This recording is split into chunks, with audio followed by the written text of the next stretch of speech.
bukan cuma anak belajar umum, belajar agama pun anak-anak kita banyak tidak punya adab. Hebat hadis dia kuasai, hebat pemahaman agamanya, tapi adabnya kurang. Padahal puncak dari semua ilmu, adab. Sopan santun, tata krama.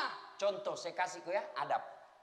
Kalau adik-adik merasa tidak mau berdoa berjamaah, merasa tidak boleh jabat tangan setelah sholat, merasa tidak ada doa bersama-sama, okelah, kau hargai orang yang doa bersama, jangan kau duduk di depan, di belakang mah kau duduk. Di belakang kau ambil saf, karena biasanya mereka assalamualaikum, assalamualaikum langsung lompat. Tidak ada adabmu itu bos. Kau lewat-lewati orang tua, biar hitam jidatmu sholat, tidak ada nilaimu di hadapan Allah. Nabi pernah ditanya, ya Rasulullah, untuk apa kau diutus ke muka bumi ini? Ayo, mencerdaskan kehidupan bangsa. Bukan itu saja. Memberantas kemiskinan. Bukan itu saja. Apa tujuan Nabi diutus ke muka bumi?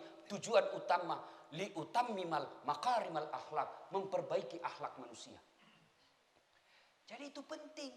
Kalau kau berbeda pendapat dengan orang tua, jangan kau ribut. Lakukan saja apa kau yakini. Biarkan mereka lakukan karena ada tonji pendapatnya itu. Apalagi sampai kau kafir-kafirkan. Padahal sama sahadatmu, sama nabimu, sama kiblatmu, sama rukun Islammu. Kau bilang ini sesat, kafir, demokrasi, haram, pemerintah ini togut. Jangan mako. Kalau kau tidak sependapat mereka, tinggalkan, jangan kau mati. Itu adab. Anak-anak sekarang banyak yang kurang adab. Mana lagi? Coba lihat. Kebanjirannya anak-anak kita sekarang. Pergaulan. Coba. Zaman saya kecil. Itu kentara kalau hari Jumat. Kenapa kentara? 11:30 itu pakai maki sarung. Diambil itu baju tokoka. Baju koko. Baju khusus. Kemudian ambil songkok. Baru ke masjid. Kentara hari Jumat. Sekarang anak-anak pakai celana Korea. Enggak? Yang ketat. Pakai baju Korea yang ketat. Dan dia yang batal. Dah? Ketat baru dia gendut. Waktu naruku sembahyang masih bagus ji. Sekali nasuju, oh male, niat celengan riboko. Nah, itu semua adab. Ibu bapak saudara-saudara sekalian. Nah, akhirnya banyak mau disampaikan tapi waktu terbatas. Jadilah anak yang baik. Bagaimana cara menyelamatkan anak kita? Bukan lagi ditarik ke perahu. Bagaimana menyelamatkan anak kita? Sini kau nak, masuk ke masjid. Ini mi perahu. Sini kau nak, masuk kau ke masjid. Bapak-bapak yang saya muliakan. Biar mi anak tak tidak juara kelas. Biar mi anak tak tidak lulus jadi polisi. Biar mi anak tak tidak lulus di kedokteran. Tapi tiap subuh kita lihat ya anak tak pergi ke masjid. Kaya mako bos. Biarlah anak kita kerjanya kasihan hanya loper koran. Kerjanya kasihan hanya jual-jual tisu di pinggir jalan. Tapi kalau subuh kita dengar itu terbuka pintu rumah, terbuka pintu pagar, kita intip. Oh kodong anakku pergi berjamaah di masjid. Kaya maki pak. Ada mi harapan kita dikubur, ada doakan kita. Daripada anak tak anggota DPR. Jadi tentara polisi. Jadi dokter spesialis. Jadi politisi, tapi tidak pernah didapat di masjid. Orang tua celaka punya anak seperti itu. Ini bu-ibu nih, saya tanya Ki. Kalau mati Ki kira-kira bu, siapa doakan Ki? Suami tak? Kawingi lagi.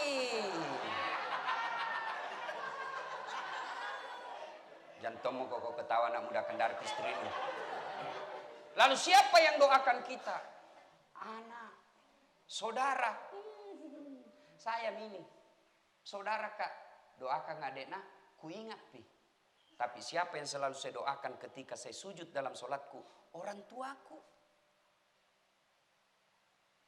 Maka datangkan anak-anak kita ke masjid. Saya selama COVID ini beberapa bulan terakhir baru Kak sadar. Ternyata cara Allah pelihara saya, rumah yang selalu saya tempati selalu dekat dari masjid. Ramadan pi baru Kak COVID pi. Oh, Masya Allah. Rumahku di kampung tidak sampai 200 meter. Tidak sampai. Dekat, sekitar 100 meter di barangkali. Saya pindah tamat SMP, saya ke Makassar. Tinggal di Yosudarso, dekat dari Darussalam. Babu Salam, dekat. Pindah lagi dari situ, saya ngontrak Jalan Harimau. 11 tahun saya di Jalan Harimau. Guling-guling jak dari tempat kontrakku sampai di Masjid Baitul Amanah. Coba. Pindah lagi ke Jalan Cemarah, Todopuli. Saya menjadi ketua remaja masjid di situ. Dekat lagi dari rumah kakakku. Saya pindah lagi ke Todopuli. Di belakang rumah ada masjid. Dekat, lebih dekat lagi. Saya pindah ke tempatku sekarang Hertasning. Tidak ada, saya bangun masjid depan rumah. Maka Bapak Ibu, kalau kita kirim anak tak ke Jawa, kita kirim anak tak sekolah kemana, carikan tempat kos atau tempat kontrak yang dekat dari masjid. Jangan 10 menit dari rumah sakit. Berdoa kau supaya kau tidak masuk rumah sakit. 10 menit dari mall, tiap hari kau masuk mall. 10 menit dari bandara, mau kau ke bandara tiap hari.